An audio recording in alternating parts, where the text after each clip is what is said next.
зейнетақыңыз 6 ай бойы банкке түспесе, шотыңыз жабылып, ақшасыз қалуыңыз мүмкін деп ойладыңыз ба? Бұл қорқыныш шындыққа айналмауы үшін сізге нақты шешімдер керек. Еңбекпен тапқан ақшаңыздан айырылып қалмау үшін мен сіздерге заңды жолдарды түсіндіріп беремін. Бүгінгі видеоны соңына дейін көріңіз, себебі сіздің қаржылық қауіпсіздігіңіз біздің басты міндетіміз. Қадірлі аталар мен апалар, құрметті отандастар. Бүгін біз сіздермен өте маңызды әрі шұғыл тақырыпты қозғайтын боламыз. Сіздердің зейнетақыларыңыз әр айдың басында халық банкке түседі, бірақ сіз бір түймені басып, оны Каспиге аударып, дүкендерде картамен төлеуді жеңілдетесіз. Алайда, көшіңіз сіз байқа, банкте 6 ай ақша болмаса, шот жабылады, зейнетақында тоқтайды дегенді айтқанда сіздің көңіліңіз алаңдайды ма? Бұл шынайы ма, әлде жалған ба? Барлық сұрақтарыңызға бүгін нақты жауап береміз. Сіз білесіз бе, 2026 жылы Қазақстан Республикасының ұлттық банк аударымдар мен банкаралық қатынастар туралы жаңа ережелер қабылдады. Зейнетақыны бір банктен екінші банкке аудару толықтай заңды. Мемлекет 2008 жылдан бастап әрбір азаматқа қай банкты таңдау құқығын берген. Бірақ бұл жерде ең қызығы, сіздің әрбір аударымыңызда жасырын комиссиялар бар. Халық банктен Каспи банкіне ақша аударғанда, сіз халықтың Smart Bank арқылы 150 теңге немесе Halik Home Bank қолданбасы арқылы 200 теңге төлейсіз. Ал Каспи Кезек қолданбасында Каспи.Кезекке қарсы тартқан кезде 0 теңге. Бірақ айына 12 рет аударсаңыз, бұл 1800 теңге, ал жылына 21.600 теңге шығын келтірмек. Басқа жолмен 0 теңге жұмсай аласыз. Бүгін сіздермен бірге біз мынадай маңызды сұрақтарға жауап іздейміз. Қозғалыссыз шот дегеніміз не және зейнетақы оған қалай әсер етеді?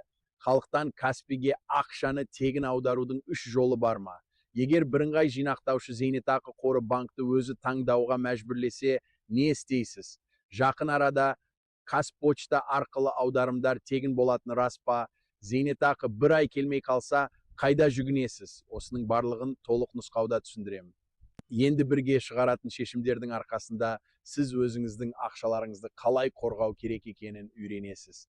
Қадірлі отандастар, осы видеоны соңына дейін көріңіз, себебі біз сіздерге нақты шешімдер ұсынамыз. Қадірлі аталар мен апалар, құрметті отандастар, сіздер осы жерге келіп, зейнетақыларыңыз бен банк қызметтері туралы маңызды сұрақтарға жауап іздегеніңізді білемін.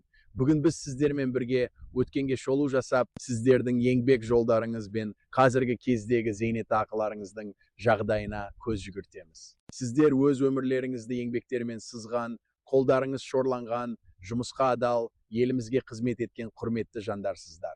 Колхозда таңның атысынан күннің батысына дейін еңбек етіп, жаздың ыстығы мен қыстың суығында өз міндеттеріңізді атқарып, елге нан жеткіздіңіздер. Шахталарда қара жердің астында тер төгіп, өмірлеріңізді қатерге тігіп, еліміздің экономикасын көтердіңіздер. Зауыттарда күн-түн демей, станок басында тұрып, өндірісті дамыттыңыздар. Мектептерде, емханаларда білім мен денсаулықты таратып, келешек ұрпақтың білімді, сауатты болуына үлес қосқандарыңыз үшін алғыс айтамыз. Бірақ өкінішке орай, қазіргі таңда зейнетақыларыңыз әділетсіз түрде аз, күнделікті өміріңізде қажетті дәрі-дәрмек, коммуналдық қызмет, ет пен сүтке жетпейтін деңгейде. Міне, осы сияқты жағдайларды еске алғанда біздің көңіліміз толқып, жүрегіміз ауырады. Павлодардан 67 жастағы Қуанышбек ата туралы айтып берейін. Ол еңбек жолын жастайынан колхозда бастады, кейін шахтаға ауысып, сол жерде 35 жыл жұмыс істеді. Зейнетақыға шыққаннан бері ол халық банктен Каспи банкке ай сайын зейнетақысын аударып, жыл сайын комиссия ретінде 2400 теңге төлеумен келеді. 2024 жылы Қуанышбек ата Каспи Кезеске тікелей зейнетақы түсетін шот ашып алды. Бірыңғай жинақтаушы зейнетақы қорына ЦОН арқылы өтініш берді. 20 күн ішінде зейнетақысы тікелей Каспиге түсе бастады. Халықтағы шоты бос қалса да, жабылған жоқ, жыл сайынғы 2400 теңге үнемделді. Ал енді Шымкенттен 70 жастағы Сара апайдың жағдайына тоқталайық. Ол халық банкінен Каспиге ақша аударғанда қозғалыссыз шот деген хабар алған қатты қорықты. Шын мәнінде 6 ай операция жасамаса, банк карталардың қызметін тоқтата алады, бірақ шоттағы ақша жойылмайды. Банкке барып, pin kod ауыстыру 1 минут, шот қайтадан белсенді, ешбір ақша жоғалмайды. Осындай жағдайлар сіздердің де бастарыңыздан өткен шығар. Сіздер қай банкте зейнетақы аласыз, қайсысы ыңғайлы, аударымға қанша төлейсіз, пікірлерге жазыңыз, нақты сызбасыз, түсіндіремін. Құрметті отандастар, сіздердің әрқайсыңыздың еңбек жолдарыңыз ерекше, қиындықтары мен жетістіктері мол. Сіздер жас кездеріңізде еліміз үшін көп еңбек еттіңіздер. Енді сол еңбектеріңіздің лайықты жемісін көру сіздердің заңды құқығыңыз. Біз сіздер үшін барынша әділеттілік орнатуға тырысамыз. Сіздің зейнетақыларыңыз бұл сіздің еңбегіңіздің нәтижесі, оны қорғау біздің міндетіміз. Ендеше бірге болайық, пікірлерде ой пікірлеріңізді қалдырыңыздар. Сіздердің тәжірибелеріңіз біз үшін өте құнды.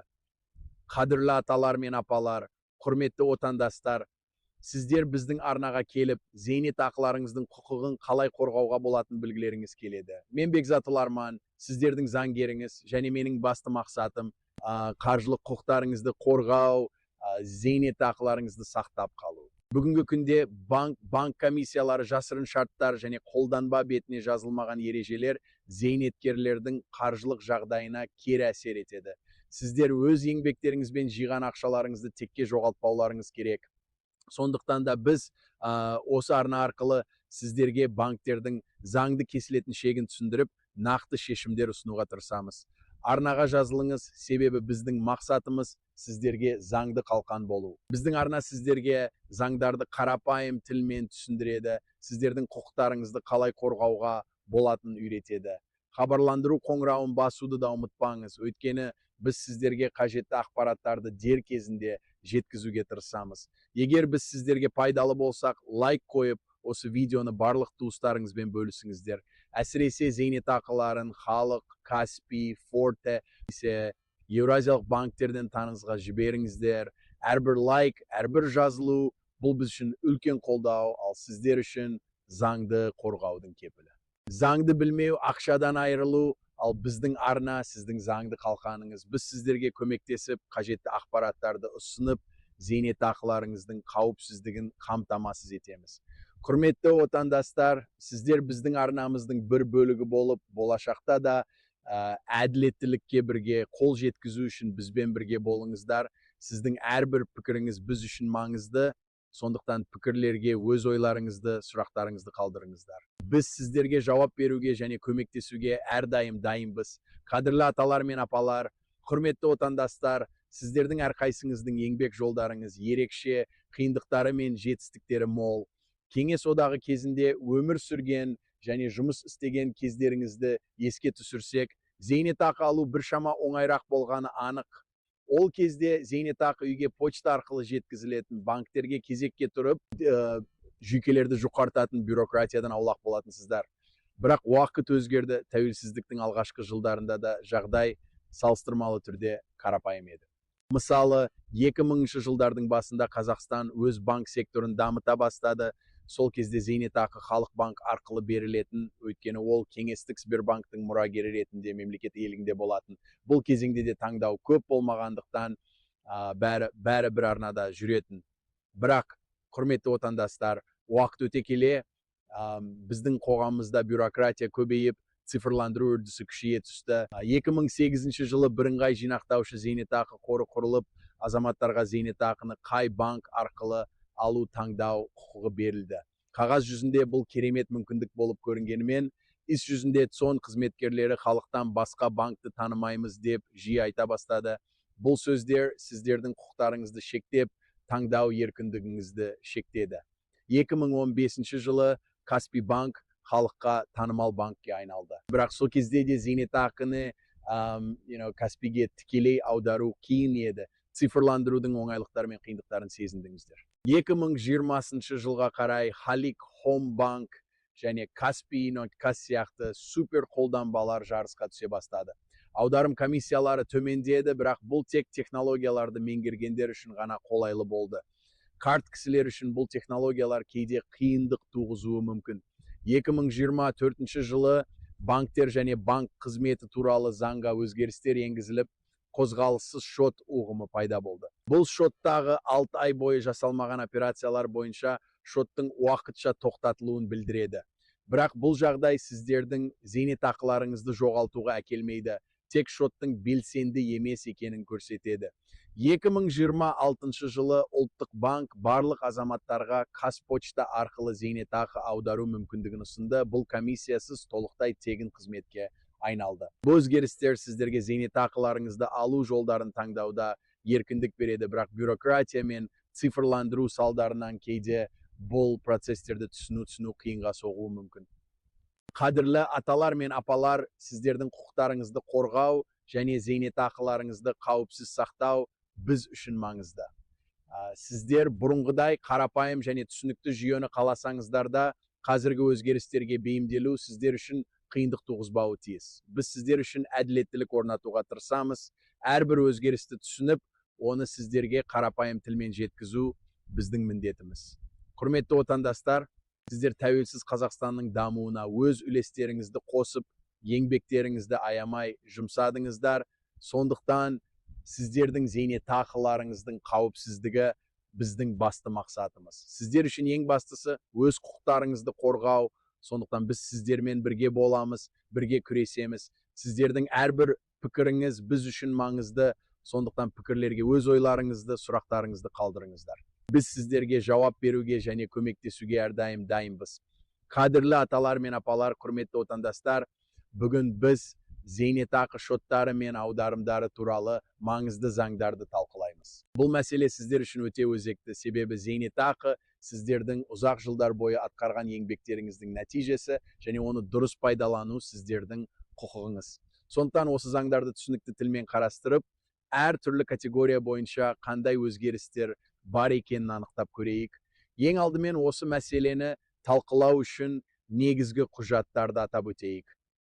Бұл туралы банктер және банк қызметі туралы заңның 36-шы бірінші бабы 2023 жылғы әлеуметтік кодексінің 224-ші бабы және ұлттық банк басқармасының қаулылары айтады. Бұл құжаттар сіздердің зейнетақыларыңызды алу тәсілдерін, шоттарды басқару ережелерін анықтайды. Зейнетақыны алу тәсілдеріне келсек, сіздерде бірнеше таңдаулар бар. Қазақстанның кез келген екінші деңгейдегі банктың шотына зейнетақыны аудару, Қазпочта бөлімшесі арқылы қолма-қол алу, немесе арнайы әлеуметтік төлем картасы арқылы алу. Бұл үш тәсілдің әрқайсысы өз ерекшеліктеріне ие, сондықтан сіздердің қажеттіліктеріңізге байланысты таңдау жасау маңызды. Мысалы, ауылды жерлерде тұратын зейнеткерлер үшін Қазпочта арқылы қолма-қол алу ыңғайлы болуы мүмкін. Себебі бұл жағдайда пластик картамен жұмыс жасау талап етілмейді. Енді қозғалыссыз шот ұғымына тоқталайық. Бұл 6 ай бойы пайдаланушы ешқандай операция жасамаған шот. Мұндай жағдайда банк шотты дормант деп белгілейді. Бірақ алаңдаудың қажеті жоқ, құрметті отандастар, өйткені ақша жойылмайды, ол сізге тиесілі қалады. Карта уақытша тоқтатылады, бірақ банкке барып қайта белсендіре аласыз. Егер шотта зейнетақы кіріс операциясы болса, онда ол автоматты түрде белсендіріледі. Сондықтан зейнетақыңыз жоғалмайды, тек қажет болған жағдайда ғана банкке барып картаны қайта белсендіресіз. Халық банктен Каспиге зейнетақы аудару туралы айтсақ, бұл шот қозғалыссыз статусын алмайды, себебі зейнетақы кіріс ретінде, ал аударым шығыс ретінде екі операция болады. Сондықтан шот белсенді болып саналады және сіздің зейнетақыңызға ешқандай қауіп төнбейді. Осыған байланысты комиссия мәселесін де қарастырайық. Halik Home Bank арқылы Каспи Голдқа аударым жасау 50 теңге, ал Halik Smart Bank арқылы 150 теңге. Бірақ егер сіз зейнетақыны Каспиге тікелей түсірсеңіз, онда комиссия мүлдем болмайды, өйткені аударым жоқ. 2026 жылдың жаңалығы бойынша Қазпочта арқылы алу комиссиясыз 0%. Бұл ауылды жерлерде тұратын қарттар үшін ыңғайлы, себебі пластик картамен әуре болмай-ақ қолма-қол алуға мүмкіндік береді. Бұл үшін e-gov.kaz арқылы зейнетақы алу тәсілін өзгерту опциясын пайдаланып өтініш беру қажет. Банк комиссияларынан қашудың 3 жолы бар. Біріншісі, Каспи Голдқа тікелей зейнетақы түсіру үшін ЦОН арқылы өтініш беру. Бұл 20 күн ішінде жүзеге асады және комиссия 0 теңге болады. Екіншісі, халықта бар болса, әлеуметтік картаны сұрау, мұнда комиссия жоқ. Үшіншісі, Қазпочта арқылы қолма-қол алу. Бұл да комиссиясыз. Осы әдістердің әрқайсысы сіздерге ақша үнемдеуге көмектеседі. Қадірлі аталар мен апалар, сіздердің зейнетақыларыңыз, сіздердің ұзақ жылдар бойы жасаған еңбектеріңіздің нәтижесі. Сондықтан сіздерге ең қолайлы және тиімді жолдарды таңдау сіздердің құқығыңыз. Біз сіздермен бірге осы мәселелерді шешуге әрқашан дайынбыз. Сұрақтарыңыз болса, пікірлерге жазыңыздар, біз сіздерге көмектесуге қуаныштымыз.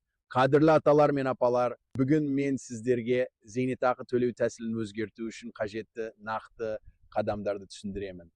Бұл нұсқаулықты мұқият тыңдап, қажет болса өз телефонға жазып алыңыз. Ең алдымен қай банкте зейнетақыңыздың түсетінін анықтау қажет. Мұны egov.kz порталындағы жеке кабинет бөлімінен тексеруге болады. Сол жерден зейнетақы бөліміне кіріп, ағымдағы төлем реквизиттері бөлімінен банк атауы мен IBAN-ды көресіз. Бұл сіздің алғашқы қадамыңыз. Себебі зейнетақы қайда түсетінін нақты білуіңіз керек. Келесі қадам қалаған банк пен картаны таңдау. Егер сіз Каспи қолданушысы болсаңыз, онда Каспи Gold картасын ашыңыз. Бұл карта зейнеткерлер үшін комиссиясыз және тегін ашылады. Ал егер халық банкінде қалуды жөн көрсеңіз, онда банк бөлімшесіне барып, арнайы Halik Card for Social Payments картасына ауысуды сұраңыз. Бұл карта да комиссиясыз және зейнетақыны алу үшін өте ыңғайлы.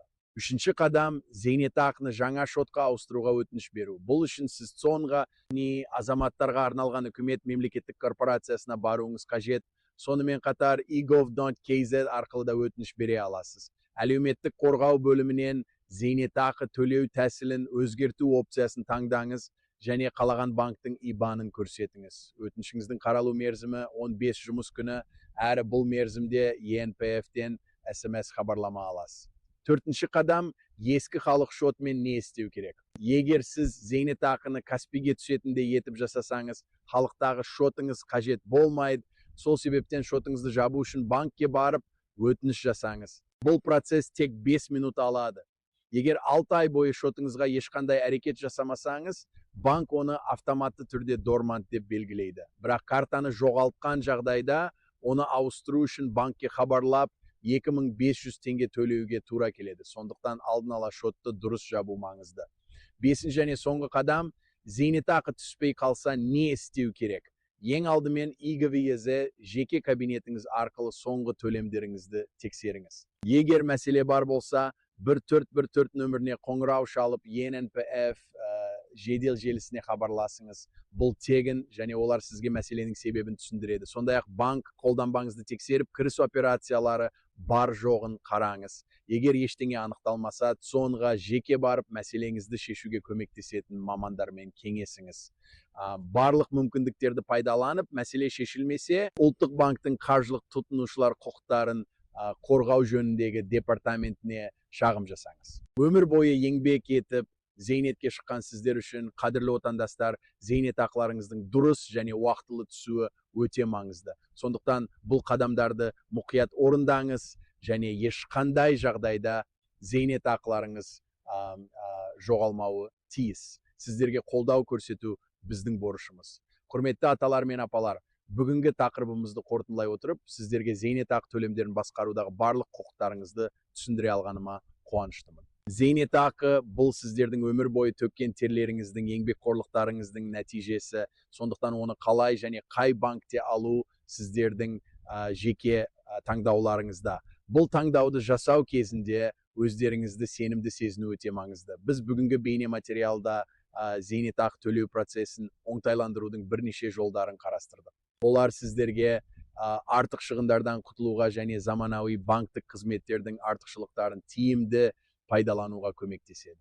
Біз жоғарыда айтқанымыздай, зейнетақыңызды алу тәсілін өзгерту арқылы жыл сайынғы комиссиялық шығындардан құтылып, өз қаражатыңызды үнемдей аласыз. Мұндай қарапайым өзгерістер сіздерге айтарлықтай қаржылық жеңілдіктер әкеледі. Бұл әділетті ме? Әрине, өз еңбектеріңіздің нәтижесін толық пайдалану әділеттілік. Сондықтан сіздерге ұсынылған нұсқауларды орындау арқылы өздеріңізге ең тиімді жолды табуға шақырамын. Қандай мәселе болмасын, сіздер жалғыз емессіздер, біз әрқашан сіздермен бірге боламыз және сіздерге көмектесуге дайынбыз. Сіздерге тағы бір сұрақ қойғым келеді. Неге кейбір мекемелер әлі күнге дейін зейнеткерлерге банктердің нақты бәсекелестігін ашық түсіндірмейді? Сіздер қандай қиындықтармен бетпе-бет келдіңіздер және қандай шешімдер іздедіңіздер? Пікірлерде бөлісіңіздер, әрқайсыңыздың жағдайыңызды талдап, оңтайлы таңдауды ұсынамын. Бұл ақпарат сіздерге ғана емес, басқа да зейнеткерлерге көмектесе алады. Арнаға жазылуды ұмытпаңыз, қоңырауды басып лайк қойыңыз. Бұл видеоны барлық таныстарыңызға, ата-аналарыңызға, ата-әжелеріңізге жіберіңіз, себебі олардың да құқықтарын қорғауға көмектесу біздің ортақ мақсатымыз. Біздің арнада сіздерге пайдалы болатын көптеген тақырыптарды талқылаймыз. Сондықтан бізбен бірге болыңыздар. Мен сіздердің заңгерлеріңіз Бекзат Ларман, сіздермен бірге болғаныма қуаныштымын. Келесі кездескенше сіздерге амандық, денсаулық тілеймін. Біз бірге сіздің құқықтарыңызды қорғаймыз. Сіз жалғыз емессіз. Сау болыңыздар, құрметті отандастар.